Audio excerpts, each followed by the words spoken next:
He was one of the most influential men in the Fallout universe before and even after the bombs fell. From founding one of the most influential pre-war companies to ruling over New Vegas, the House always wins.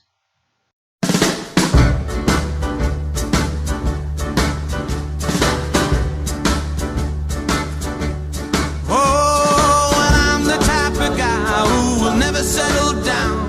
Where pretty girls are, well, you know that I'm around. I kiss them and I love them, cause to me they're all the same. I hug them and I squeeze them, they don't even know my name. They call me the Wanderer, yeah, the Wanderer. I roam around. Oh, well, there's Flo on my left arm and there's Mary on my right. And Janie is the girl, well, that I'll be with tonight. And when she asks me which one I love the best, I tear open my shirt and I show her Rosie on my chest. Cause I'm a wanderer, yeah, a wanderer. I roam around. Robert Edwin House was born on June 25th, 2020, to a wealthy tycoon in Las Vegas. His father owned the H&H Tool Company, which can be found in the Mojave Wasteland. House's parents died when he was young, and he was cheated out of his inheritance, which included the H&H Tool Company, by his half-brother Anthony House. He went on to attend the Commonwealth Institute of Technology, or CIT, in Boston, Massachusetts.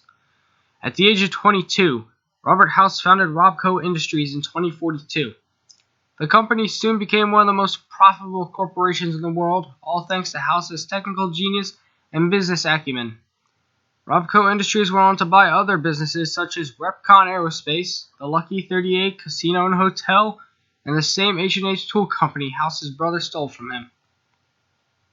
Some products that Robco produced included the Pip-Boy, which was given to all residents inside of Vault-Tec's vaults, the Assaultron, which was sold to the U.S. as a combat robot, the Stealth Boy, which was reverse engineered from Chinese stealth suits, the Protectron, which was primarily used for security and manual labor, the Securitron, which are only found in New Vegas and Big Mountain, and makes up House's army in 2281, the SentryBot, which was built for heavy firefights, and last but certainly not least, Liberty Prime, which was built alongside the United States Army and General Atomics International.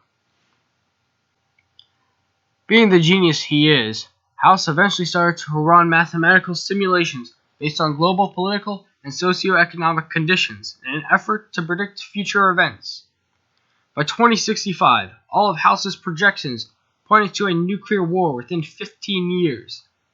House's contacts within the U.S. military informed him about 77 Chinese warheads were aimed at Las Vegas. House knew he couldn't save the world, but he could save his home of Las Vegas. House had a platinum chip made in Sunnyvale, California, to be delivered to him to upgrade his existing Securitron and Laser Defense OS. Unfortunately, just 20 hours before the platinum chip could be delivered, the Great War had begun on October 23, 2077. House took drastic measures to preserve himself for the future by permanently connecting himself to a sophisticated life support system to take care of his physical needs. He had hooked up his brain to a vast information network via a supercomputer.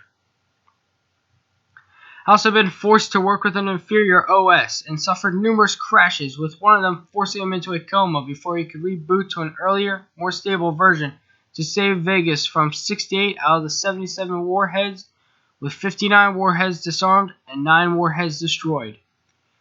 The inferior software only created more problems, with numerous more system crashes, and the Lucky 38's reactor had to be shut down.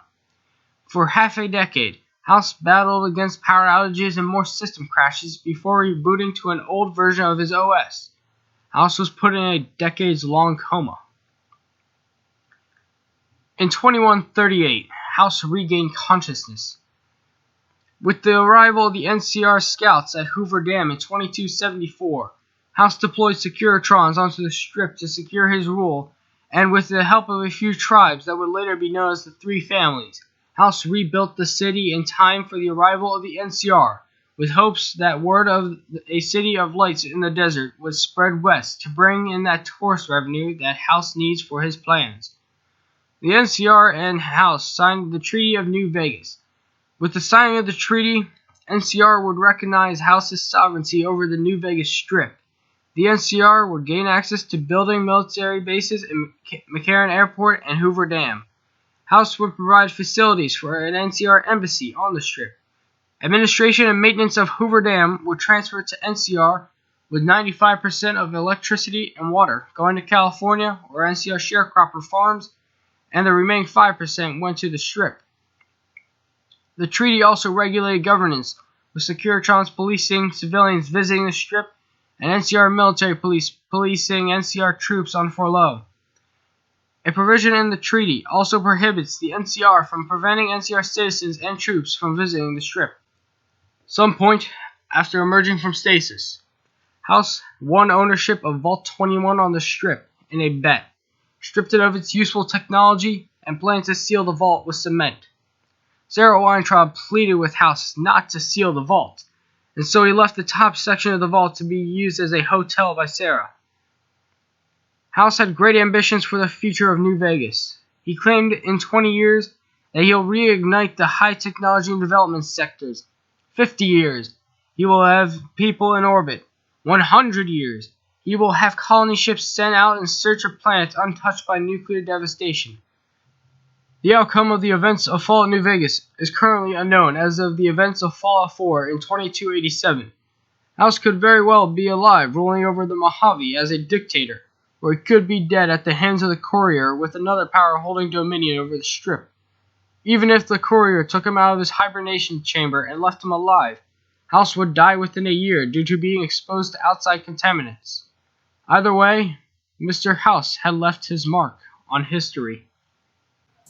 But for now, ladies and gentlemen, subscribe for more content. Press that like down below, turn on that bell notification button, don't forget to follow me on Instagram at wandering.wasteland, and I'll see you in the next video.